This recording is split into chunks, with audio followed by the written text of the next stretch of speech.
con... Estamos grabando y ahora comparto pantalla.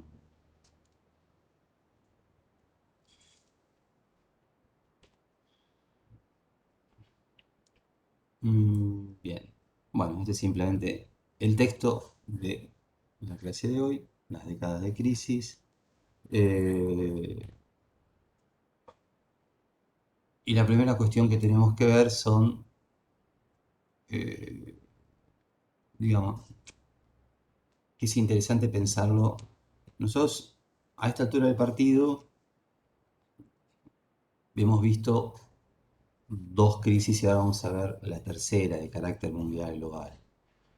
Una vinculada entre 1873 y 76 y después se expande hasta la década del 90 del siglo XIX.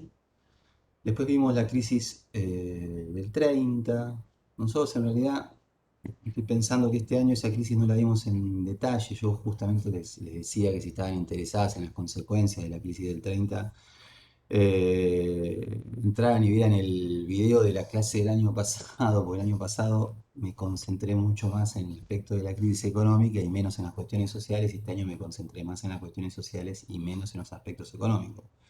Pero de alguna manera lo importante en este momento es entender rápidamente que la crisis del 30 fue de 1930, que está asociada al crack de la bolsa de mil... Dicen que no se escucha, ¿el resto escucha? Si me ponen por el chat, que ahora no estoy viendo. Ah, Escuchamos, yo escucho bien. bien, entonces ahí las que no escuchan es por algún problema que tienen ustedes en sus compus, con conexión o algo por el estilo.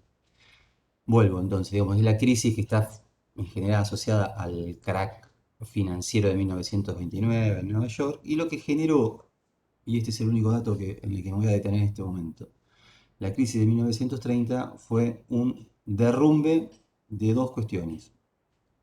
Por un lado, el comercio internacional. Hubo un retroceso muy fuerte entre 1929-30 y 1933, más o menos, que empieza a recuperarse el comercio internacional, que retrocedió en términos reales, digamos, empezó a comerciar menos internacionalmente de lo que se comerciaba en la década del 20, hasta que empezó a recuperarse estos números y ya para 1936-37 había recuperado los niveles previos. Y por otro lado, un derrumbe de la producción, tanto de productos agrícolas ganaderos como industriales. Efectivamente, en términos absolutos, tanto en la producción de productos primarios como la producción industrial había caído. Esto es un fenómeno prácticamente, digamos, en términos globales, por lo menos medio único en la historia del capitalismo, ¿no? La crisis previa, nosotros vimos cómo esa gran depresión en fines del siglo XIX no había implicado el retroceso de la producción material. Se producía más, había menos ganancias, por lo tanto había menos inversión, pero se seguía produciendo más y de alguna manera justamente esa correlación entre ese momento de crisis y de depresión económica, fíjense que coincide con la expansión del capitalismo a nivel global, porque estamos hablando de la época de la colonización, digamos, del imperialismo clásico, de la incorporación de colonias por los países centrales, etcétera, y también entonces la expansión de métodos productivos más modernos asociados al capitalismo, en general extractivos, etcétera, etcétera, etcétera. En 1930, por el contrario, hay efectivamente una crisis económica que implica menor comercio y menor producción, tanto en el campo como en la industria, tanto dentro de los países como entre los países. Y entonces, en general, a partir de ahí, eso quedó como un... Y de aparte está asociada a un conjunto de políticas proteccionistas para salir de la crisis, que aumentaron las rivalidades de las potencias capitalistas y que de alguna manera también se vinculan con el estallido de la Segunda Guerra Mundial, con crisis sociales, políticas que derivaron en la Segunda Guerra Mundial, etc. A partir de allí, en general, yo les mencionaba, cuando termina la Segunda Guerra Mundial, una preocupación muy grande de los estadistas, de los jefes, digamos, de los principales estados, que en ese caso no eran solo capitalistas, también estaba, digamos, la Unión Soviética en la mesa de negociaciones, era de alguna manera evitar que se repita la secuencia que se había producido al final de la Primera Guerra Mundial, ¿no? una salida política y diplomática que había volcado los costos de la guerra sobre determinados países, en Primera Guerra Mundial Alemania, la generación de resentimientos sociales, políticos, etcétera, vinculados a una crisis económica muy fuerte por las penalidades que se le habían impuesto y que también afectaron el comercio mundial y que entonces muchos, digamos, entendían como una de las causas que derivó en esta crisis mundial de los 30, que después incentivó todo este conjunto de problemas o los agudizó llevando a la Segunda Guerra. Entonces, al final de la Segunda Guerra, justamente esas instituciones que yo le había mencionado, el FMI, el Pacto de Bretton Woods, la Sociedad de la Organización, la ONU, eh, la OTAN, digamos, ¿no? La Organización del Atlántico Norte en el plano militar, organizaciones y intentos de generar eh, mayor integración que apareció en el mercado, que fueron, por ejemplo, los inicios de lo que va a ser lo que nosotros conocemos hoy como el mercado común económico europeo, etcétera, tenían la intención de justamente evitar el derrumbe del comercio internacional después de la Segunda Guerra, es más, promoverlo, y eso después estuvo asociado a un crecimiento económico muy fuerte que se pensó que de alguna manera era la clave del desarrollo capitalista ya de manera interrumpida hacia el futuro, ¿no? Este optimismo que yo les menciono que existía en las décadas que siguieron a la Segunda Guerra. La crisis entonces de los 70 nuevamente los enfrentó a esta cuestión, bueno, una comparación con lo que había pasado con la crisis de los años 30 y a cómo tratar de que no se repita esa situación. Digo, enfrento aquí a los principales países desarrollados, que son los que de alguna manera imponen la dirección de la economía mundial, ¿no? En ese sentido, Estados Unidos y sus instituciones, eh, su Reserva Federal, que viene a ser como el Tesoro de Estados Unidos, viene a ser una cosa así como lo que sería el Banco Central en Argentina, las organizaciones internacionales, pero que están fuertemente ligadas a los intereses de Estados Unidos, como el FMI, el Banco Mundial, etcétera, son de alguna manera los que han impuesto en ese momento, en la década de 70, políticas de carácter global. Y entonces, una de las comparaciones que apareció fue con la crisis del 30. Y en ese sentido, entonces, un primer dato que nosotros tenemos que retener es que la crisis de 1973-75, a diferencia de la crisis económica mundial de los años 30, no detuvo la expansión capitalista.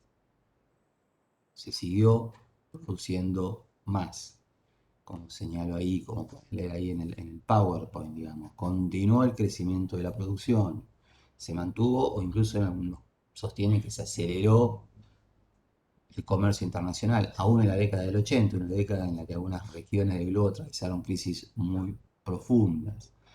Y los países más ricos, digamos, siguieron siendo el núcleo de la economía mundial e incluso aumentaron sus transacciones entre sí mismos, digamos. Lo que también ocurrió es que los países más ricos aumentaron su riqueza, siguieron con el crecimiento, digamos, capitalista de su producción, pero además aumentaron la cantidad de comercio que tenían entre sí, ¿no?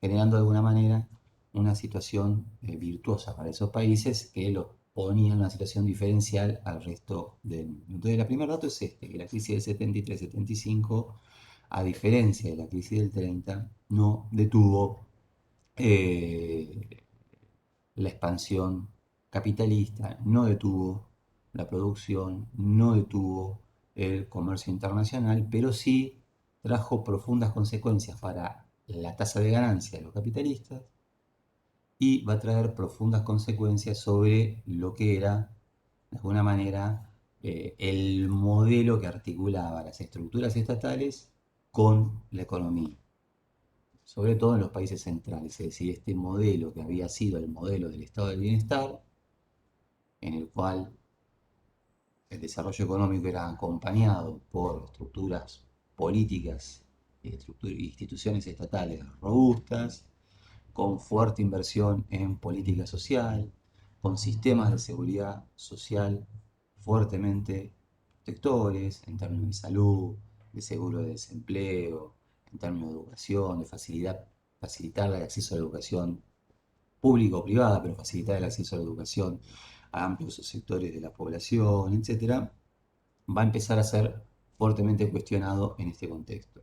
Estructuras que como nosotros vivimos se desarrollaron fuertemente en Europa como de alguna manera una respuesta y un intento de frenar o de prevenir lo que se veía como una amenaza inminente, que era la expansión del comunismo. Recordamos lo que nosotros estuvimos viendo, que al finalizar la Segunda Guerra Mundial, bueno, se divide el mundo en dos bloques, uno hegemonizado por Estados Unidos, el otro por la Unión Soviética, y que Europa queda de alguna manera atrapada en esta disputa.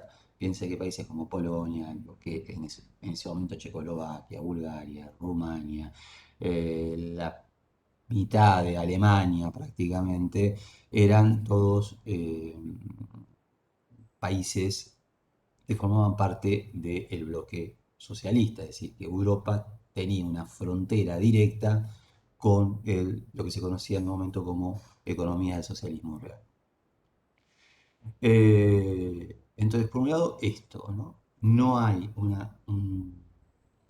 una situación similar a la que se da en los años 30, pero sí va a tener profundas consecuencias para el modo en que se va a reconfigurar las relaciones entre Estado y economía, y esto va a ser un fenómeno de carácter mundial. Y por otro lado, otro aspecto importante que tenemos que entender es que las consecuencias de esta crisis de mediados de la década del 70 eh, fueron profundamente desiguales para distintas partes del globo, ¿no? Una cosa es lo que sucede en los países capitalistas más avanzados, otra cosa es lo que sucede en una región particular del planeta, que nosotros le prestamos bastante atención en el momento de la descolonización, que es el sudeste asiático, porque vamos, o se va a experimentar en esta época un fuerte crecimiento económico de algunas de las economías del sudeste asiático, ¿no? Países como Taiwán, Singapur, Tailandia, Corea del Sur, etcétera, van a atravesar un proceso de fuerte desarrollo industrial.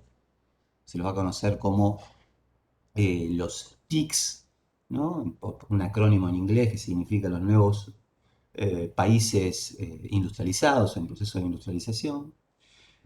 Por otro lado, las consecuencias van a ser, entonces ese va a ser una zona en cual en realidad la crisis no las va a afectar en términos similares a lo que pasa en el resto del planeta, sino que por el contrario va a ser un momento de oportunidad para aumentar el proceso de industrialización de esas regiones, con importante presencia de capitales estadounidenses, de capitales de un Japón reconstruido a base de la ayuda estadounidense después de la Segunda Guerra Mundial, y con estructuras políticas en general en el conjunto de esos países fuertemente represivas y autoritarias, ¿no?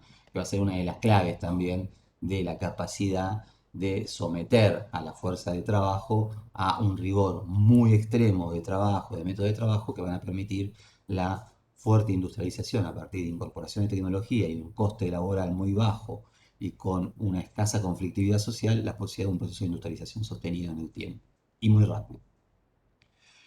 Por otro lado, va a haber consecuencias sociales y también, bueno, económicas, políticas, y eso que va a derivar en consecuencias sociales bastante graves en América Latina, África y el resto de Asia, ¿no? eh, en América Latina, en África, sobre todo, por ejemplo, la crisis del 80 se va a conocer como la crisis, la década perdida, en el cual, a diferencia de lo que yo estaba mencionando a nivel global, que era que la expansión capitalista no se detiene, etcétera, en algunos países y en la región común, todo lo que nosotros vemos, por ejemplo, en América Latina, es un retroceso global del Producto Bruto Interno, por ejemplo, ¿no? Que se va a recuperar recién en la década del 90. En los años 80 se produce menos en América Latina que lo que se producía a mediados de los 70, cuando estalla la crisis. Y esto va a tener consecuencias sociales también muy fuertes. Y por otro lado, una situación que nosotros vamos a dejar en el freezer hasta la próxima clase, en la que nos vamos a dedicar especialmente a ello, es la situación que atravesaban los países occidentales del socialismo real, estos países que yo mencionaba, y también la propia URSS, la propia Unión Soviética. Eh, lo vamos a dejar de lado porque la situación que atraviesan estos países es particular y se necesita entender otras cuestiones para las cuales nos vamos a tener que retrotraer a los años 60 y a la manera en que se conformaron estas economías. Son países que no están atravesados por la lógica del capitalismo y que por lo tanto sus lógicas productivas y el modo en que se manifiesta la crisis económica en estos países es distinta. Lo que sí podemos simplemente adelantar es que el conjunto de este espacio social va a empezar a tener, económico y social, serias dificultades. A lo largo de los años 80 van a experimentar un retroceso muy fuerte en sus niveles de productividad en relación a lo que es la productividad de los países capitalistas avanzados. Esto va a acentuar un conjunto de tensiones que ya estaban presentes en los años 70. Va a, sobre todo, rezagarse mucho el proceso de industrialización en relación a los países del capitalismo occidental y va a derivar en la crisis que va a terminar con la disolución de este espacio económico y social a partir de 1989, cuando caiga el muro de Berlín, y sobre todo con el proceso de disolución de la Unión Soviética entre 1991 y 1993, que va a hacer que una enorme porción del planeta ingrese de manera definitiva en la lógica, o reingrese de manera definitiva en la lógica del capitalismo global durante la década del 90. Entonces esta crisis de los años 70, de alguna manera, va a tener consecuencias desiguales en el mundo entero y al mediano plazo hay un aspecto importante que ahora igual lo vamos a dejar un poco en el freezer, pero tengamos el dato para cuando hablemos de la década del 90, es que una importantísima parte del planeta que estaba de alguna manera participando del mercado mundial, pero en cuyos espacios, digamos, sus espacios nacionales no regía con plenitud la lógica de desarrollo y de acumulación de capital, porque eran economías planificadas, porque el Estado era prácticamente el dueño del conjunto de los principales resortes económicos, porque la manera de asignación de precios no estaba vinculada al mercado, sino estaba vinculada a decisiones políticas de planificación, etcétera. Esa región va a experimentar una crisis que va a generar la disolución de esos regímenes políticos y en los 90 el reingreso de entonces un enorme espacio económico y social a la lógica del capitalismo. Por otro lado, tenemos otro espacio que también vamos a dejar acá en suspenso y que lo vamos a ir viendo sobre todo no tanto en la clase que viene, sino en las próximas, porque también vale la pena digamos, ¿qué nos pasa cuando vamos avanzando acá? Que no podemos dar cuenta de todas las cosas al mismo tiempo. Entonces hay algunas cuestiones que han quedado frisadas. Algunas cuestiones que han quedado frisadas son básicamente en el momento dos. Uno, la constitución del espacio del bloque del este, que lo vamos a ver de nuevo bueno, en la clase que viene, para hablar de su crisis, pero entonces vamos a tener que retrotraernos para ver de qué se trataba ese espacio. Y por otro lado, luego vamos a analizar también en el mediano plazo, retrotrayéndonos en el tiempo, la situación de China.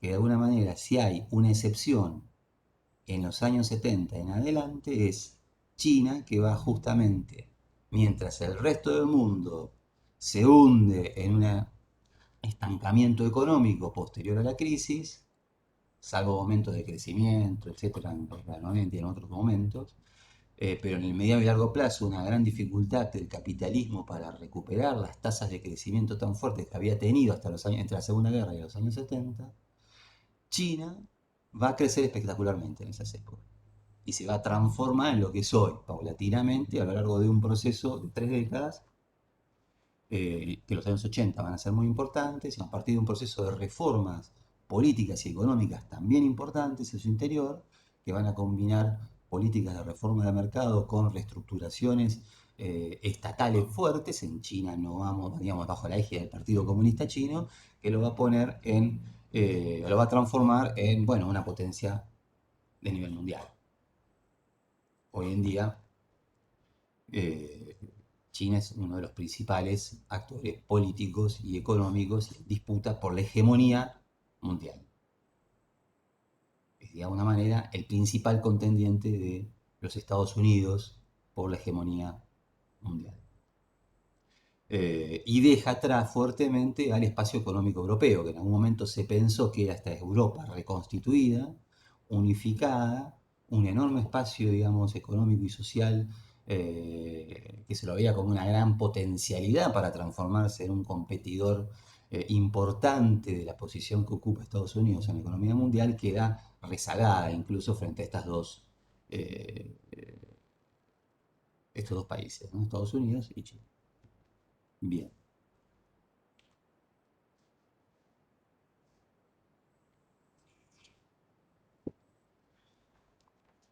Veamos entonces y avancemos en algunos aspectos que hacen a los efectos globales de la crisis del 70-73. Una crisis que la tenemos que entender bajo la lógica de lo que nosotros analizamos cuando estudiamos a Leibovitz, ¿no? Yo no sé si se acuerdan de esto fue a principios del año, hace bastante tiempo, pero Michael Leibovitz explica de una manera bastante clara cómo el proceso de desarrollo del capitalismo genera en su propio proceso de acumulación crisis periódicas. Y aquí hay una cuestión de nuevo importante que me interesa subrayar. Desde esta mirada, que es la mirada inaugurada o desarrollada fundamentalmente por Marx en el siglo XIX, la crisis económica del capitalismo no es un momento de disfuncionamiento, no se trata de que hay variables que no están funcionando correctamente y por lo tanto esto deriva en la crisis. En esta lectura entonces la crisis es algo que siempre puede ser evitable. La crisis deriva de problemas que si se hubiesen identificado previamente, si hubiesen sido tratados de alguna otra manera, etcétera, podría haberse evitado y por lo tanto es un momento de mal funcionamiento. Para los marxistas, la crisis es un aspecto central del propio desarrollo del capitalismo. Y esto es muy importante que lo tengamos en cuenta, porque entonces son dos puntos de partida completamente distintos para entender las crisis en el capitalismo y por lo tanto qué hacer frente a estas crisis en el capitalismo. Evidentemente, para quienes las crisis es un producto o un resultado del mal funcionamiento del sistema, sea por los motivos que sea, por la mayor injerencia del Estado, digamos, vamos a poner las dos que ahora vamos a ver, digamos, para los neoliberales, por el excesivo intervencionismo estatal, para los keynesianos, por la falta de regulación de los mercados y del sistema financiero, para poner dos elementos que uno podemos estar escuchando hoy mismo en el debate público que atraviesa Argentina. Esas dos posiciones, de alguna manera, tienen un punto en común. ¿Cuál es ese punto en común? Que ambas posiciones, de alguna manera, lo que nos están diciendo es que esas crisis son evitables. ¿Cómo? Si implementamos las políticas adecuadas. Para los marxistas, el punto de partida es otro. La crisis es inevitable en el capitalismo. Y no es un producto del mal funcionamiento. Es más, uno podría decir que es una muestra acabada de su propio éxito, en el sentido de que la crisis siempre es, las crisis globales, ¿no? Después hay crisis que pueden ser por otros motivos, que son de otro tipo, pero bueno, este tipo de crisis globales que afectan al conjunto del planeta siempre es el final, no el final porque ahí digamos también usando una palabra que no sería muy acorde a la lógica del pensamiento marxista, digamos, pero sino un momento que está expresando de alguna manera el éxito del proceso de acumulación previo, que lleva a un conjunto de, digamos, situaciones que derivan en la crisis, vinculada al modo en que compiten los capitales entre sí, vinculada al modo en que la incorporación de tecnología y el crecimiento de lo que se conoce como capital fijo, máquinas, etcétera, va de alguna manera ahogando la posibilidad de las ganancias de los capitalistas. Entonces, la crisis es un momento que la quiebra de los capitales, la fusión entre capitales, la concentración del capital que nosotros podemos observar, digamos, globalmente, ¿no? Este mundo cada vez más global y concentrado, en la que hay grandes actores multinacionales, detrás de las marcas diversas que nosotros vemos, hay pocos actores internacionales en la mayoría digamos, de las actividades productivas, etcétera. Son las que regeneran las condiciones de la acumulación. Entonces esto es importante tenerlo en cuenta cuando discutimos todo este tema. Por lo tanto, para los marxistas se trata de terminar con el sistema capitalista. Un sistema capitalista que produce justamente acumulación de riqueza en un lado y proliferación de la pobreza para la mayoría de la población mundial. No porque funcione mal, sino porque funciona muy bien. En sus propias lógicas, que es la acumulación de capital, la concentración, el desarrollo tecnológico acicalado por la competencia, etc. Bien, entonces volvamos a los efectos globales de esta crisis del capitalismo de los años 70. Un aspecto central, y de largo plazo ya, y bastante dramático, que es el crecimiento de la desigualdad entre las clases sociales en todo el mundo, ¿no? Entonces nosotros vamos a ver, primer punto, hay un crecimiento de, no simplemente de la pobreza, podríamos ser todos homogéneamente más pobres. Es de alguna manera lo que pasa en la crisis del 30, en el cual las clases adineradas, la burguesía, los terratenientes, obviamente no se empobrecen, pero también pierden posiciones relativas si las comparamos con las que ocupaban en los años 20. Producen menos, venden menos. Pongámonos en el caso de Argentina. La burguesía terrateniente y la burguesía agraria, digamos, vende después de la crisis del 30, hasta el 33, 34, etcétera, menos cantidad de productos y a menores precios, es decir, gana menos. Y hay amplios sectores de esa burguesía que va a ir quebrando por el camino, por ejemplo, ¿no? Y se va a ir concentrando también la propiedad de la tierra, o se va a concentrar, digamos, los sectores ganaderos, etc. Digamos, eso estamos hablando de historia de los años 30 en Argentina, pero para que se dé una idea, acá lo que está hablando es de otra cuestión, digamos, de que hay una profunda desigualdad, crece la desigualdad, es decir, hay sectores que son ricos, más ricos, y el conjunto de la población más pobre.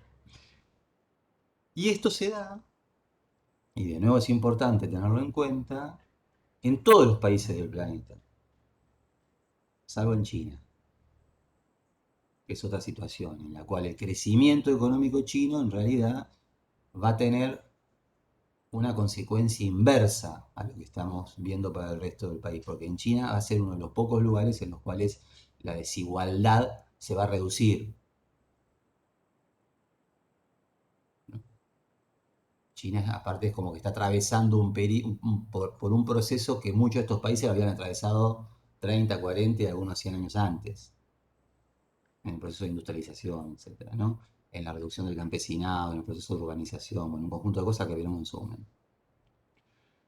Entonces, digamos, este crecimiento de la desigualdad es en América Latina, se produce en África, se produce en Asia, pero también se produce en el centro de Europa, se produce en Estados Unidos, etcétera. En Europa, en Estados Unidos, salvo algunos países excepcionales, aumenta la desigualdad eh, entre los más ricos y los más pobres. Y el otro elemento es que hay un aumento de la desigualdad entre países. Es decir, los países más ricos son más ricos y las zonas más pobres son más pobres. Y esto en la década del 80 va a ser un momento clave de esta situación, por ejemplo, para América Latina, y un profundo retroceso de su Producto Bruto Interno, que como yo les mencioné, hace que historiadores, economistas, etcétera, políticos en realidad también en su momento, hablaran de una verdadera década perdida en términos de desarrollo económico y social para la región. Bien, este es el primer punto. Eh, a ver, antes de avanzar, para que veamos, les voy a tirar algunos datos de este crecimiento de la desigualdad en el mediano largo plazo. Fíjense que el año 70, a la actualidad, estamos hablando ya de 50 años. Eh, los informes de Oxfam, por ejemplo, que es una organización que se dedica a analizar, a medir y teóricamente a combatir la pobreza a nivel mundial, digo teóricamente porque mucho éxito se ve que no tiene. Los últimos informes señalan datos como el que les voy a mencionar ahora. Desde el 2015, el 1% más rico de la población mundial, y vayan pensando en estos números, traten de imaginárselo, la población mundial está por arriba de los 7 mil millones de habitantes hoy. Posee más riqueza que el resto del planeta, el 1%. Y en los últimos 25 años ha percibido más ingresos que el 50% más pobre de la población en su conjunto. Y este es el dato justamente de la desigualdad que estaba mencionando, ¿no? Estamos mostrando cómo crece esto, no cómo decrece. Actualmente el 1% más rico de la población mundial posee más del doble de la riqueza que 6.900 millones de personas. Es decir, estamos hablando de unos 70 millones de personas que componen un 1% más rico de la población mundial, y esas 70 millones de personas poseen más del doble de la riqueza del conjunto de 6.900 millones de personas del planeta. En el medio, ahí sueltas, quedarán otras 100 millones de personas, algo por el estilo, que hacen que, bueno, que no, que tienen ingresos que no son menos del doble de este 1%. Pero fíjense la gravedad del asunto. Más datos. Son todos hablan de lo mismo, pero son diferentes maneras de que nosotros tratemos de entender lo que está sucediendo en las últimas décadas. Los 1.810.000 millonarios en dólares en Estados Unidos de la lista Forbes, que es una lista que siempre va sacando, esto es de 2016, hace ya 5 años, de esto habría que ver cuál es la situación hoy. Eh, Fíjense, ¿no? Hay 1.810.000 millonarios, como dicen ahí, que tienen más de 1.000 millones de dólares, eso significa que son 1.000 millonarios, de los cuales el 89% son hombres, ¿no?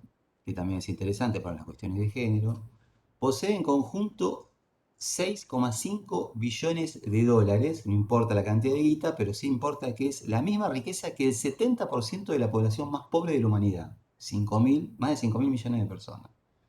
Acá ya vamos reduciendo el número, ya no el 1% de la población que son 70 millones de personas, no, menos de 2.000 personas. Vamos achicando, vamos viendo, no sé si se entiende, como vamos de un aspecto más global a cada vez más chico.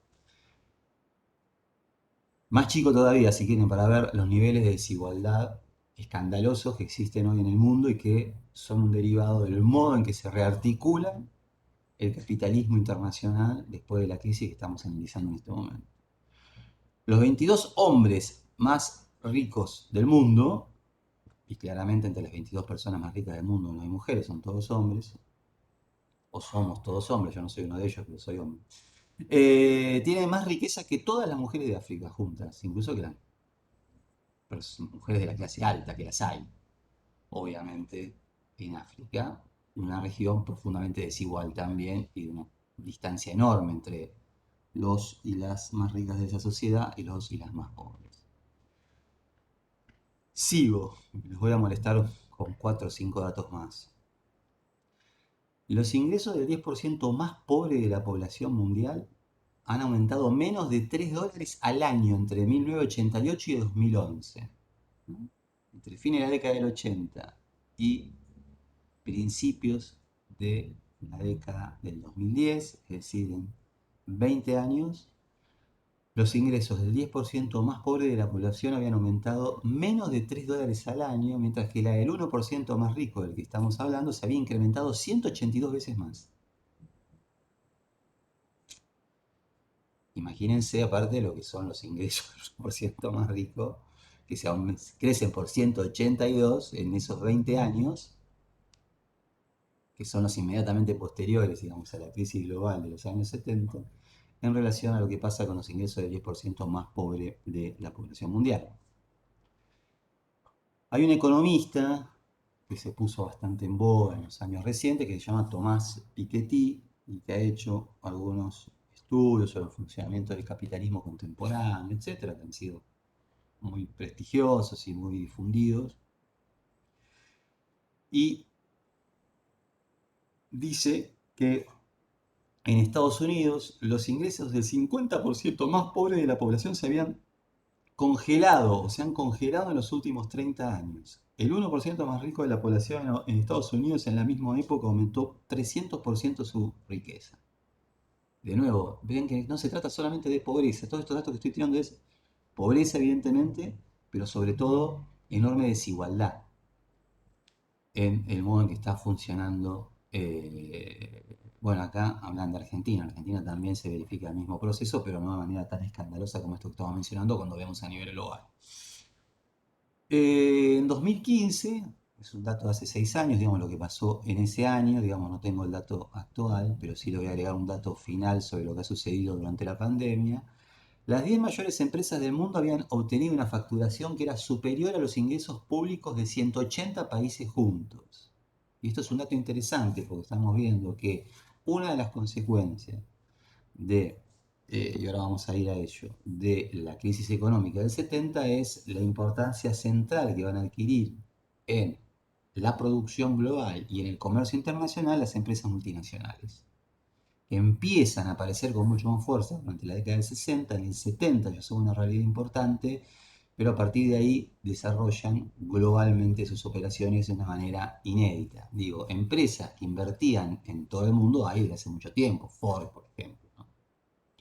y otras. Pero la idea de la operación como multinacional, empresas que están alojadas y operan ya globalmente, produciendo en diferentes lugares, no es un elemento tan antiguo. Hay que diferenciarlo de las empresas que invertían en diferentes lugares del mundo al momento en que esas empresas se transforman en verdaderas empresas multinacionales, digamos que es otra lógica de operación global distinta.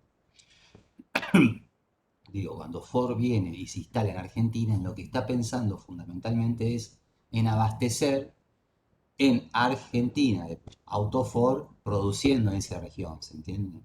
Es una lógica distinta a la cual esas empresas, Ford por ejemplo, vamos a hablar de cualquier empresa, ¿no? De todos los sectores económicos hay empresas multinacionales hoy en día, empiezan a, digamos, operar globalmente a partir de una producción que también llevan adelante de manera global y dispersa y articulando diferentes nodos productivos a nivel global. Entonces probablemente una empresa Ford en Argentina se dedica a tal cosa, en Brasil a tal otra, en Estados Unidos a tal otra, articula esa producción a nivel global, desde un lado abastece tal mercado, desde el otro tal otro, en un lado se producen tales autos, en el otro tales otros, todo ese tipo de cuestión que ya es una lógica distinta. No es que salto la frontera, invierto en ese país para abastecer ese mercado interno, sino que busco lugares en los que las condiciones de producción sean favorables para mi tasa de ganancia y desde ahí opero articulado con otros filiales de la misma empresa a nivel global. ¿Se entiende la diferencia? Es distinto esto, ¿no? Por ejemplo, en los años 20 en Argentina, muchas empresas, y después en los 30 pasó también lo mismo, para saltear la relación particular que tenía Argentina con Inglaterra, por la cual muchas veces los ingresos de las exportaciones, que producían las exportaciones Argentina e Inglaterra eran bajo pactos comerciales que hacían que ese dinero que entraba solamente pudiera utilizarse para importar productos de Inglaterra, es decir, había una relación de preferencia, yo te compro porque vos me comprás. Estados Unidos, básicamente, en ese momento, por ejemplo, qué sé yo, piensa en Johnson Johnson, Palmolive, muchos que tienen que ver con la industria química, la perfumería, toda esa cuestión, para entonces poder vender productos en el mercado interno, ¿qué hicieron? Instalaron empresas en el país, porque entonces ya eran unidades productivas que abastecían el mercado produciendo dentro del país, ¿se entiende? Pero no vinieron acá pensando en que esa va a ser la base de exportación hacia otros lados. La multinacional es este otro elemento, en la que son una base en la que se espera a nivel global. Se los muestro de muchas maneras distintas, se los digo de muchas maneras distintas para que entiendan esta diferencia que si no puede pasar desapercibida y que es una diferencia crucial para entender algunas de las lógicas a las que bueno, estamos sometidos el conjunto de los seres humanos en los últimos 50 años, ¿no? Con los modos en que ha venido desarrollándose y expandiéndose la lógica del sistema capitalista. Sigo con los últimos dos datos que me interesa mencionar y esto ya me voy hacia otro lado. Eh, Más vinculado a cuestiones sociales. Las otras también, pero digamos, aparecen como números, riqueza, pobreza, desigualdad. Acá vamos a dar otros datos que acompañan los que venimos dando. La Organización Mundial del Trabajo calcula que 21 millones de personas hoy, en la actualidad, ¿no? Nosotros vimos, cuando hablamos de capitalismo de guerra, vimos cómo en el origen del capitalismo un lugar fundamental lo ocupa la esclavitud también. Decíamos, bueno, nosotros podemos estudiar el desarrollo del capitalismo pensando en qué pasa en las fábricas de Inglaterra y espantándonos por sus condiciones de trabajo, por las horas que tienen de trabajo, etcétera, etcétera, etcétera, pero estaríamos, de alguna manera, en una visión equivocada porque el desarrollo del capitalismo no se reduce, del capitalismo sobre base industrial, estoy hablando, ¿no? No se reduce simplemente a lo que pasa en las fábricas inglesas, sino que tiene que ver qué pasa en la articulación global. Esas fábricas inglesas nosotros vimos que si aparecen de esa manera es porque tienen vínculos económicos ya globales en ese momento, con la India, con el mercado del algodón, con África, etcétera, y veíamos que entonces formas de trabajo forzoso, y en ese caso muy en particular la esclavitud, debía ser incorporada de alguna manera a esta historia de desarrollo del capitalismo comercial, pero también al desarrollo del capitalismo industrial. de esta famosa frase de Marx de que el algodón con el que se tejían los hilados en Inglaterra, en Manchester, estaban teñidos de sangre y se refería justamente a que eran producidos bajo condiciones de esclavitud. Nosotros hemos visto la famosa abolición de la esclavitud en todo el mundo, etcétera. Bueno, acá nos encontramos con un dato que es bastante sorprendente, porque entonces, digamos, hay que poner un signo de pregunta acerca de cuáles son las características que tuvo este proceso de abolición legal de la esclavitud, pero que de todas maneras no alcanza para ser una realidad efectiva, por lo menos para 21 millones de personas que son víctimas de trabajo forzoso, ¿no? Y que dice que genera unos beneficios que ascienden aproximadamente a 150 mil millones de dólares anuales, que es casi 3 veces el Producto Bruto Interno de nuestro país. Y por último, un dato interesante, las cosas se están midiendo ahora, estos datos van a empezar a aparecer seguramente mucho más rápidamente, bueno, en estos momentos, porque se está, en principio, pareciera que quizás la pandemia esté aflojando. El número de personas que viven en condiciones cercanas a la hambruna, ¿no? Ya no estamos hablando de pobreza, ustedes vieron cuando nosotros medimos pobreza, por ejemplo en Argentina, decimos, bueno, ¿cuántas personas viven por debajo de la línea de pobreza? Pero después tenemos otra persona que es los que están por debajo de la línea de indigencia. Cuando hablamos de la línea de indigencia nos estamos acercando a la situación de hambre directamente, ya no de pobreza, sino de hambre extremo. Bueno, lo que se calcula es que el número de personas que viven en condiciones cercanas a la hambruna se multiplicó por 6 desde el comienzo de la pandemia, es decir, desde hace menos de 2 años. De nuevo, si nosotros, y esto es interesante también para pensar, ¿no? El debate público hoy en Argentina y en términos globales, nosotros pensamos que estos problemas son producto de la pandemia, aislada de otras variables, o es un producto de los efectos y los resultados de una situación como una pandemia bajo una lógica que es la lógica del capitalismo, que nos viene mostrando que estos procesos son procesos en crecimiento de hace por lo menos 50 años.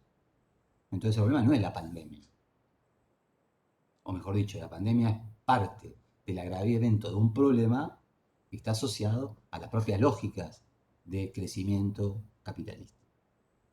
Entonces esto es un elemento para debatir, para pensar y que se va a seguir discutiendo y que se está discutiendo actualmente como parte de la agenda política. Volvamos entonces a los efectos globales de la crisis, dijo la hora. Bien, entonces, me detuve mucho en esto porque me parece que es un elemento fundamental porque es de absoluta contemporaneidad y actualidad. Ahora bien, crisis de los estados de bienestar. Entonces, un primer elemento central es que una de las víctimas de la crisis fueron las lógicas que sustentaban los estados de bienestar. Estados de bienestar que sostenían políticas sociales robustas, que tenían entre sus objetivos el pleno empleo, que consideraban que el gasto social era un elemento central para el buen desarrollo del capitalismo, de alguna manera. Porque generaba demanda, etc. Ahora vamos a verlo en detalle, va un poco más en detalle. Esta es una de las víctimas centrales, ¿no? Voy a seguir rápidamente para después discutir todo esto en conjunto, ¿se entiende? Porque si no vamos a estar probablemente volviendo sobre los mismos puntos. Una cuestión que es interesante plantear. Aún en los países bueno, mira, leo todos y vamos analizando en conjunto luego todas estas cosas, ¿no? Porque están todas vinculadas. Por otro lado, otro aspecto y que veníamos hablando recién de alguna manera, ¿no? Los estados nacionales van a perder poder de control sobre las corporaciones multinacionales. Es decir, los estados nacionales van a ser más débiles o van a tener una menor capacidad de control sobre los actores económicos. Eh, Fíjense que para muchos la globalización justamente fue el comienzo del debilitamiento de los estados nacionales. Yo tengo una visión, mucha gente, tiene una visión distinta. Es decir, una cosa es que los estados nacionales pierdan control sobre ciertos actores económicos y otros que hayan perdido el poder en términos más generales, ¿no? Sobre todo algunos de esos estados, que son los estados centrales, en la cual nosotros vamos a seguir viendo que el Estado y las empresas multinacionales de origen de esos territorios siguen teniendo una alianza íntima y que sus vínculos son fundamentales para uno y para otro. Eh, Digo, porque si yo tengo las filiales de las empresas norteamericanas en todo el mundo, cuando esas empresas de todo el mundo mandan sus ganancias a sus casas matrices, van a entrar a Estados Unidos. Y si yo tengo que generar negocios en el resto del mundo, la política de Estados Unidos va a ser central para que esas empresas las puedan llevar adelante. Entonces, es relativo. Ahora, para otros estados por ahí de la periferia, sí. Lo que implica que tienen menor capacidad de establecer pautas de funcionamiento para estas empresas. ¿Por qué? Sobre todo porque está en una competencia con otros estados nacionales por generar las mejores condiciones para que esos capitales inviertan en su territorio. Entonces, de alguna manera, para que ellos inviertan en su territorio, lo que buscan es generar mejores condiciones de ganancia. Buscar mejores condiciones de ganancia, efectivamente, lo que están haciendo es bajando los costos laborales, reduciendo las cargas impositivas, etcétera, para esos capitales. Es decir, para el conjunto de la población, en términos inmediatos, implica peores condiciones de trabajo, bajo la promesa de que esas inversiones generarán un crecimiento que en el mediano o largo plazo va a generar el levantamiento de las condiciones de vida de la población. Bueno, no es lo que se está observando en estos últimos 50 años y los números que acabo de dar quedan claros. Por otro lado, crisis de las estructuras políticas tradicionales. Mucho de esto, bueno, habría que verlo en el largo plazo, ahora lo menciono nada más y después vamos viendo hacia dónde nos lleva la discusión de todos estos temas. ¿A qué se refiere esto? Se refiere a que si nosotros miramos el mundo de las estructuras políticas en los años 70, vemos que hay determinados funcionamientos de las estructuras políticas que se basan en partidos políticos consolidados, de bases electorales consolidadas, de altas afiliaciones de esas bases, de movilización política, de apego política de la población a estos partidos, etc. Lo que se va a ir viendo con el correr del tiempo es que hay una crisis de esas estructuras políticas, hay desafiliaciones masivas, partidos tradicionales pierden las lealtades políticas que tenían tradicionalmente, aparecen, digamos, por ejemplo, experiencias políticas a nivel global en la que muchos de los, a ver, hagamos un paneo de diferentes presidentes en el mundo de los años 80 para acá, en el que se va a observar cómo outsiders de la política, figuras que estaban por afuera, que no formaron parte de los elencos políticos establecidos, algo impensable antes. Acuérdense lo que yo le decía perdón, durante la Guerra Fría y cuando hablaba de la rebelión de la juventud y decía, piensen que esa juventud se enfrenta con un poder político en el cual está dominado por la gerontocracia y yo les mencionaba la presencia en algunos de los principales estados de personajes públicos que incluso algunos remontaban sus carreras políticas a la Primera Guerra Mundial. Churchill, por ejemplo, Stalin, Adenauer en Alemania. No la Primera Guerra Mundial, pero sí sobre la Segunda, un tipo, o de Gaulle, personas de más de 70 años. ¿No?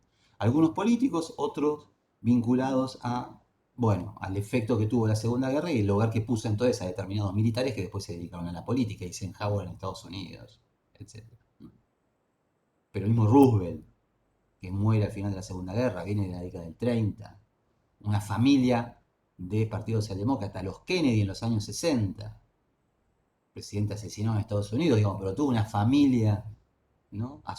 Asociada al Partido Republicano, y así podíamos ir viendo diferentes situaciones en diferentes partes del globo. Lo que eran los elencos de los partidos políticos, no sé, en Italia, en Francia, en otros lugares, en Argentina mismo. ¿No? Si nosotros miramos en los años 90 y más allá, vamos a ver, digamos, bueno, la aparición de, no sé, Fujimori en Perú, un personaje que era un profesor universitario que sale de cualquier lado menos de los partidos políticos tradicionales. Truman recientemente en Estados Unidos, una persona de los medios, Berlusconi, dueño de los medios de comunicación en Italia. Bueno, en Argentina un montón de figuras públicas que ustedes pueden ver que, digamos, el mismo Macri uno podría pensar, digamos, que es un personaje que aparece, aunque es otra cosa esa, ¿no? Digamos, pero que aparece de un mundo que no es el mundo de la política, aunque después tiene una larga trayectoria política antes de acceder a la presidencia de la nación, porque es intendente de la ciudad de Buenos Aires, etcétera, y porque tiene un desarrollo político importante previamente. Un tipo como Bolsonaro hoy en Brasil. Y así si nosotros si fuésemos viendo, Bueno, mencionan a Trump, que yo lo mencionaba recién, es decir, esto es un fenómeno repetido mundialmente y que implica también la crisis, la quiebra de las lealtades de partidos políticos tradicionales. Eh, por otro lado, hay un aspecto también central y muy importante, es que el desempleo, y esto está claramente vinculado a los crecimiento de la desigualdad que veníamos recién, se va a volver estructural en el mundo, ¿no? Y aquí hay un elemento central de todo este proceso, que es la revolución tecnológica. Hasta este momento, en la historia del capitalismo, crecimiento económico es igual a creación de empleo. Y por lo tanto, las recetas habituales vinculaban el crecimiento económico al crecimiento del empleo. Por lo tanto, en un primer momento incluso, las principales administraciones de los estados pensaban, cuando aparece la crisis, bueno, que iba a ser una crisis pasajera como otras, y quizás era una simple recesión, y que el crecimiento económico cuando vuelva, lo que iba a producir es, bueno, nuevamente lo que había producido siempre, un alivio de esta situación social. Lo que se observa es que los procesos de crecimiento económico que se registran con posterioridad a la crisis mundial de mediados de los 70 no van ya a tener estas características. Y en esto es central la aparición de lo que se conoce como una cuarta revolución tecnológica, dicen algunos, que es la revolución de las tecnologías de la información, por la cual las empresas invierten en tecnologías de punta que reemplazan en forma masiva mano de obra. Y entonces asistimos a procesos de crecimiento económico que son a la par procesos de o expulsión de mano de obra o simplemente de que no tienen una o un efecto importante desde el punto de vista de la creación del empleo. Pensen entonces y articulemos, vinculemos cuestiones que nosotros estamos viendo. Si nosotros veíamos que entre el año 45 y el 90 Hobsbawm hablaba de la muerte del campesinado en el sentido de que había un enorme éxodo de la población campesina en busca de mejores oportunidades que se dirigía a las ciudades, estamos viendo que paralelamente desde la década del 70 la economía mundialmente se desenvuelve de un modo y con un nivel tecnológico que hace que la creación del empleo sea mucho menor a lo que sucedía anteriormente en momentos de crecimiento económico. Si eso le asociamos y le vinculamos con una enorme cantidad de población, deja de producir lo que produce, lo que come, se aleja del campo y se acerca a las ciudades, evidentemente la situación del desempleo estructural, algunos de los datos de pobreza que nosotros estamos viendo recién, el crecimiento de la desigualdad, bueno, evidentemente algo tiene que ver con todo esto. Y en ese sentido, un elemento central y muy importante, y por eso decía que avancemos para empezar a ver ahora al revés esta cuestión de una manera más general, antes de que se nos vaya la última media hora de la clase, es el auge de la ideología y de las políticas neoliberales. Lo que empieza a suceder a mediados de los años 70 es que aparece un diagnóstico que no es nuevo, estos neoliberales no son una novedad, pero hay un diagnóstico muy acentuado, cada vez más profundo, que plantea que parte central de la explicación de la crisis de los años 70 es precisamente esta política asociada al estado de bienestar, al gasto público, a la intervención estatal. Y lo que se debe hacer si se desea recuperar las tasas de ganancia, y recuperar las tasas de ganancia es importante porque es lo que atrae la inversión de capitales y lo que hace que los capitalistas inviertan. Y esto es importante porque la inversión es el principal motor del desarrollo del capitalismo. Y esto es importante porque el desarrollo del capitalismo genera crecimiento económico y el crecimiento económico generaba en estas lecturas una suba de vida del conjunto de la población, la reducción del desempleo, etcétera, cosa que nosotros estamos viendo que no ya va a suceder de esta manera, pero que de alguna manera está asociado a estas lógicas. Lo que se debe hacer es liberalizar lo más rápidamente y lo más ampliamente posible el mercado. Fíjense algunos datos interesantes también que aparecen. El premio Nobel de Economía se instaura en 1969. En 1974 aparece un premio Nobel de Economía que se le da a Friedrich von Hayek, que es uno de los padres de estas teorías neoliberales de la escuela austríaca, por ejemplo, ¿no? Digo, parece menor, pero está hablando de algo. En 1976 quien lo va a recibir va a ser Milton Friedman, es decir, está mostrando cómo que es el padre del liberalismo, pero ya en este caso de la teoría de Chicago, Estados Unidos. Cómo, digamos, en el mundo aparece una mirada que empieza de alguna manera a premiar, a distinguir, a valorizar y a prestigiar a figuras que son los paladines del discurso del neoliberalismo, que va a ser de alguna manera el que se va a imponer hasta el día de hoy en el mundo de manera global. Para los años 70, creo que la vez pasada salió aquel tema, o en otra clase que estaba dando, digamos, el único lugar en el que aparece una temprana orientación radicalmente neoliberal va a ser Chile, con el golpe de Estado de 1973 de Pinochet, que va incluso a estar acompañado por un grupo de asesores de la escuela de Chicago, etcétera, los famosos Chicago Boys, que también van a estar dando vuelta en Argentina durante la dictadura después del 76. Aparece también un elemento central, porque hasta este momento, en general, el liberalismo había estado asociado en términos teóricos, al menos, porque después en la práctica no necesariamente era así, nosotros lo hemos visto, a la democracia política. El libre mercado se suponía que era fuertemente asociado a la democracia política. Incluso durante toda la Guerra Fría, Estados Unidos aparece en su batalla contra la Unión Soviética como un representante de qué?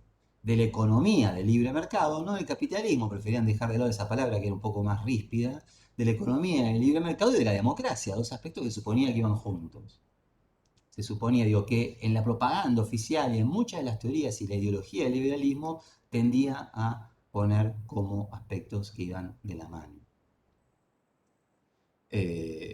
Bueno, claramente se hacía falta, digamos, más pruebas de que esto no es así, digo, porque ya hay pruebas históricas de sobra a lo largo de la historia, ya las sabía, digo, pero que podían ser mucho más debatibles, que podían argumentarse de una manera a favor del liberalismo, en el sentido que, bueno, que en realidad muchas de las experiencias de principios del siglo, que impulsaron políticas liberales, pero que no tenían sistemas democráticos extendidos, tiene que ver con un momento histórico, pero que tendían hacia la democratización, etcétera, etcétera, etcétera.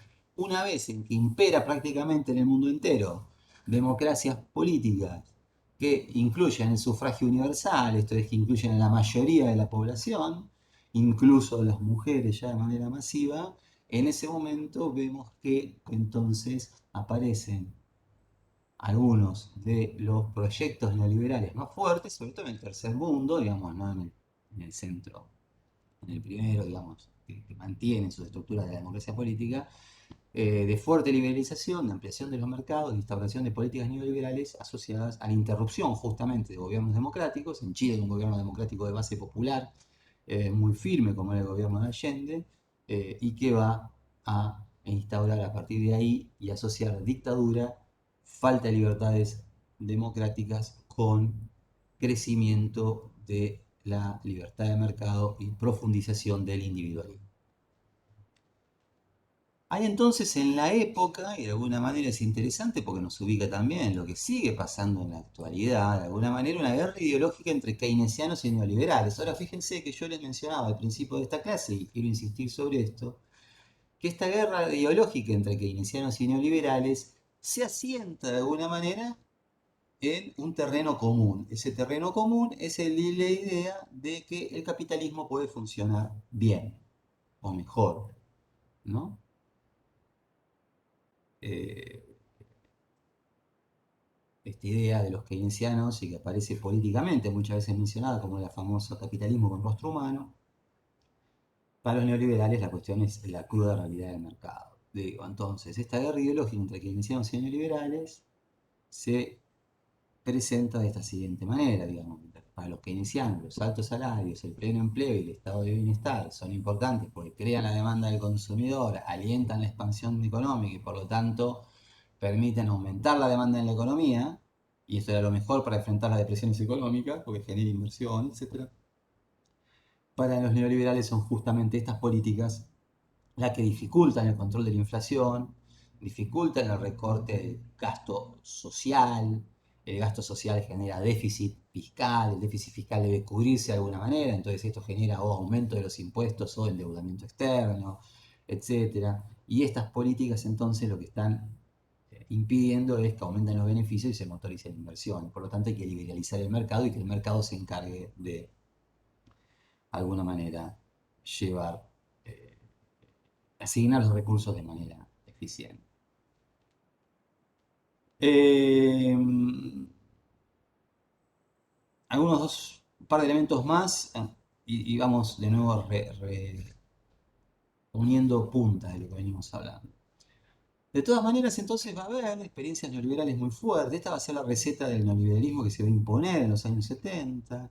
No hay una lógica acá, digamos, lo que aparece en los años 70 en adelante hay que entenderlo como una estrategia global dirigida por Estados Unidos, por el Fondo Monetario Internacional, por el Banco Mundial y por otras potencias económicas, de aumento de la liberalización, de aumento de la desregulación de las economías en busca de un aumento del comercio internacional en la cual ellos juegan un papel central.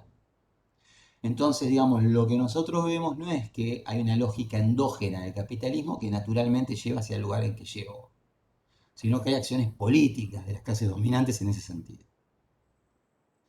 Acciones políticas que encuentran la posibilidad de legitimarse y su racionalidad en una crisis global que no responde a que es una crisis producto de las políticas liberales. Es una crisis cuyo antecedente encuentra en el crecimiento generado por las políticas keynesianas, ¿se entiende? Es decir, antes del 70 no es que impera el liberalismo en el mundo, lo que impera es el keynesianismo y una guerra entre un bloque socialista y un bloque capitalista. Una guerra en el sentido fría, como decíamos, a veces más caliente en algunos lugares, pero diplomática, carrera armamentística, carrera competencia tecnológica, etc. Competencia en el mercado mundial. Es ese esquema el que lleva a la crisis de los 70. El neoliberalismo se va a imponer como una política deliberada de recomposición de las tasas de ganancia.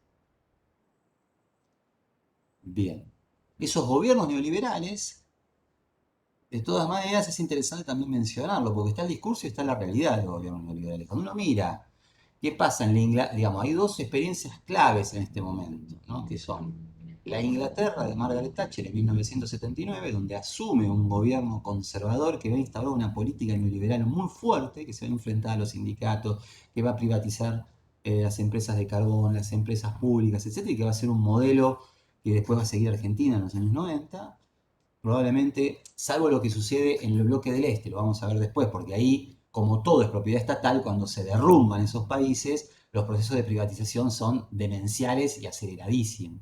Y en algunos casos ni siquiera hay proceso de privatización, hay simplemente apropiación de empresas por los propios funcionarios que están al frente de las empresas y que terminan siendo dueños de las mismas, y hay una cosa mucho más dislocada. Pero en el resto del mundo, donde imperaba el capitalismo, hay dos experiencias de privatización profundas, radicales y aceleradísimas. Una es la de Inglaterra, otra es la de Argentina en los años 90, con Menem, con el gobierno peronista de Menem. En 1979, Thatcher. En Estados Unidos hay otra experiencia, Reagan en 1980, y esto ya muestra de alguna manera, el tipo es un tipo de alguna manera que tiene una larga experiencia también dentro del Partido Republicano, pero no deja de ser sintomático que es un tipo que es un actor de cine, digamos, era actualmente Reagan. En ambos lugares, que son paladines del neoliberalismo, vemos que de todas maneras la situación es más compleja. Al final de la era Thatcher, en el 97, es muy probable que haya habido más impuestos que antes, y en Estados Unidos vemos que algunas de las crisis que enfrentan los 80 se enfrentan con déficit fiscal. Estados Unidos tiene un déficit fiscal crónico, es decir, gasta más el Estado de lo que ingresa. Políticas keynesianas de resistencia a la demanda y sobre todo una carrera armamentista que se sostiene con la demanda estatal, queda disimulada porque aparece como simplemente, bueno, un gasto que se llevan adelante los estados, las empresas que lo llevan adelante son privadas, pero el gasto fundamental viene del Estado para el equipamiento de sus ejércitos. Entonces digo, incluso en esos lugares en que imperan los gobiernos neoliberales, vemos que la situación es mucho más matizada y también porque se encuentran con una situación concreta de que deben gestionar estados de bienestar y estados en general que demandan el gasto público, sobre todo en un contexto que genera pobreza y desigualdad. Y que la única manera entonces muchas veces de evitar los conflictos implican mantener altos gastos en política social.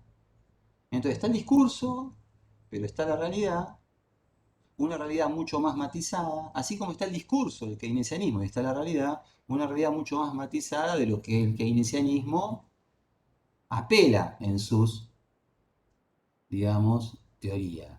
Porque también al keynesianismo le sucede, como sucede, digamos, le sucede al neoliberalismo, que tiene que liberalizar situaciones, que tiene que recortar el gasto, que tiene que achicar el déficit fiscal, etcétera. Y como el neoliberalismo se plantea el recorte del déficit fiscal y después vemos que no necesariamente lo lleva adelante, el keynesianismo plantea la expansión del gasto y del déficit fiscal como un momento de generar la demanda y después vemos que en los momentos de crisis de estancamiento económico, de endeudamiento sideral, necesita justamente llevar una política contraria. Entonces lo que vemos es cómo el capitalismo le impone a estas dos orientaciones de política económica límites muy claros y muy precisos en determinados momentos, que son los momentos de la crisis y las dificultades económicas, sin que esto, digamos, signifique que son lo mismo estas dos orientaciones, son distintas y llevan políticas distintas. Ambas, hasta el día de hoy, fracasos desde el punto de vista de generar eh, una situación de mayor justicia y de sociedades que puedan tener de alguna manera lógicas de participación colectiva, de autodefinición de los objetivos hacia dónde se dirigen, hoy en día de vínculos, digamos, con la naturaleza que permitan pensar sustentabilidad en el tiempo de la especie humana, que hoy está en cuestión, digamos, ¿no? Esto. Pero quería también mencionar este aspecto. Incluso nosotros lo podemos ver en la historia reciente de nuestro país. Y así como el macrismo vino con, de alguna manera, la bandera del achicamiento del déficit fiscal, etcétera, después eso no sucede durante su política, incluso expanden el gasto social, expanden políticas sociales, tiene más planes que lo que había impulsado el kirchnerismo, digamos, hasta el 2015, sociales, etcétera, en un conjunto que tiene que hacer frente al empobrecimiento de la población. Y lo mismo podemos decir para las experiencias previas al 2015 o posteriores a la reciente, en la cual vemos que hay un discurso que se supone que va en contra de las recetas neoliberales, pero que en muchísimos de esos aspectos sigue manteniendo los mismos esquemas. Una lógica primarizadora, una lógica en la cual el motor económico implica prácticas que son destructivas de la naturaleza, tanto en el campo como en la extracción minera, en la que aparece de alguna manera como un elemento central de esos modelos, costos laborales muy bajos, amplias franjas de lo que se conoce trabajo no registrado, algunos dicen trabajo informal o trabajo no registrado, que es una población que no baja del 30% de la década del 90, asalariada, que no tiene acceso a la seguridad social, por no tener un trabajo registrado, y así podríamos ir viendo un conjunto de elementos que son comunes, digamos, en los últimos 30 años en la Argentina, digamos. Eh, Bien, y podríamos entrar con detalles de este tipo, más amplios. A ver.